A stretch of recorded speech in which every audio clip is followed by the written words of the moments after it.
Bismillahirrahmanirrahim. Assalamualaikum warahmatullahi wabarakatuh. Pada kesempatan kali ini, saya akan mempresentasikan laporan penelitian kami yang berjudul Implementasi Telehealth sebagai Bantuan Hidup Dasar bagi Penderita Henti Jantung di Kota Pontianak. Penelitian ini merupakan hibah penelitian dari Kemdikbudristek pada skema PTM, penelitian tesis mahasiswa di tahun 2024. Perkenalkan sebagai satu tim ini diketuai oleh saya, Sri Kusuma Dewi, kemudian dua anggota, Radian Kurniawan, dan mahasiswa kami, Ruhil Iswara, yang sekarang sedang menempuh tesis. Sebagai latar belakang dari penelitian ini adalah serangan jantung mendadak selama ini merupakan salah satu penyebab kematian yang paling umum, dan pada prinsipnya serangan jantung mendadak ini bisa dicegah dengan melakukan bantuan hidup dasar atau BHD yang tentunya harus dilakukan secara cepat. Di Kota Pontianak, tantangan ini masih terkait dengan perolehan pelatihan kesehatan darurat. Ini masih relatif tinggi, terutama yang berkaitan dengan bagaimana melakukan bantuan hidup dasar. Tujuan dari penelitian ini adalah melakukan evaluasi tentang penerimaan pengguna terhadap telehealth serta efektivitasnya di dalam pelatihan bantuan hidup dasar dengan menggunakan telehealth ini. Metode yang kami gunakan adalah metode Hotfit. Ini untuk melakukan analisis tentang tingkat penerimaan telehealth dalam pelatihan bantuan hidup dasar. Penelitian ini sejalan dengan roadmap penelitian, baik roadmap penelitian kami maupun roadmap penelitian yang berlaku di Universitas Islam Indonesia, di mana penelitian-penelitian serupa dan penelitian-penelitian pendahuluan sudah dilakukan, dan di tahun 2024 ini kami fokuskan kepada dua hal, yaitu pengembangan telehealth, dan yang kedua adalah pengujian terkait dengan kinerja telehealth dan bagaimana tingkat penerimaan penggunaan telehealth ini bagi masyarakat, khususnya yang ada di Kota Pontianak. Dan kemudian di tahun 2025 nanti harapannya bisa diimplementasikan di Kota Pontianak dan juga kota-kota yang lainnya. Nah, metodologi yang kami lakukan, penelitian ini dilakukan melalui beberapa tahap. Yang pertama adalah pengumpulan data yang dilakukan di Kota Pontianak, kemudian pengembangan aplikasi telehealth, pengujian sistem, dan ketika nanti sistem sudah teruji dengan baik atau bisa berjalan dengan baik, maka akan dilanjutkan dengan melakukan implementasi sistem di kalangan terbatas, dan kemudian dilakukan feedback serta analisis dan pembahasan terkait dengan hasilnya.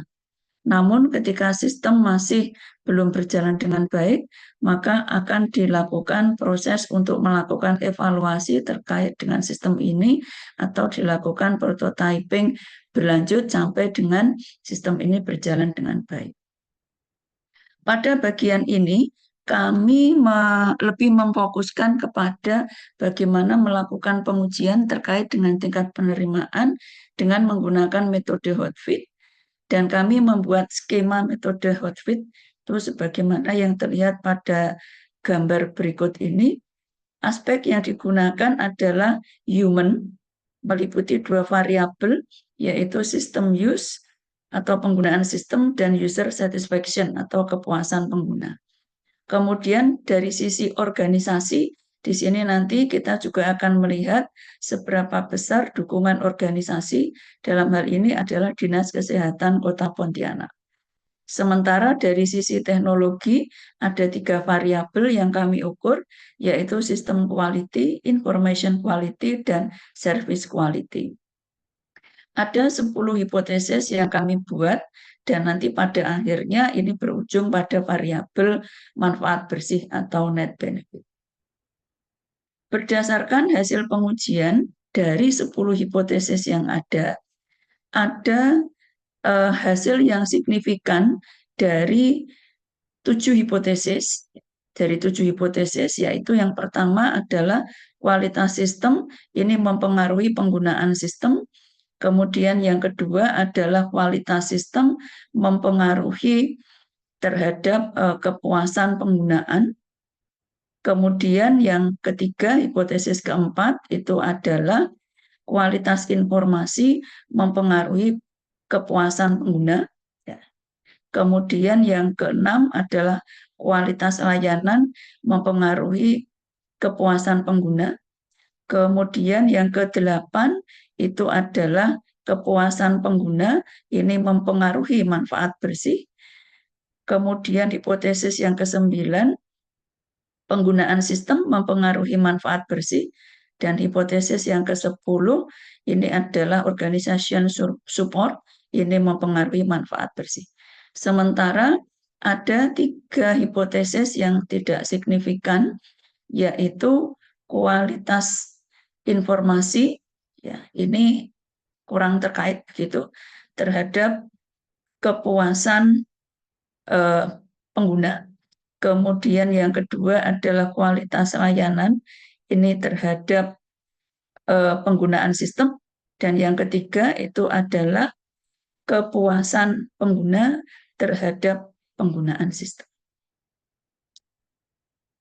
Kemudian capaian luaran, artikel ini sudah kami submit gitu di jurnal terakreditasi Sinta 2, yaitu Computer Science and Information Technology. Targetnya adalah accepted dan saat ini artikel kami sampai pada tahap review.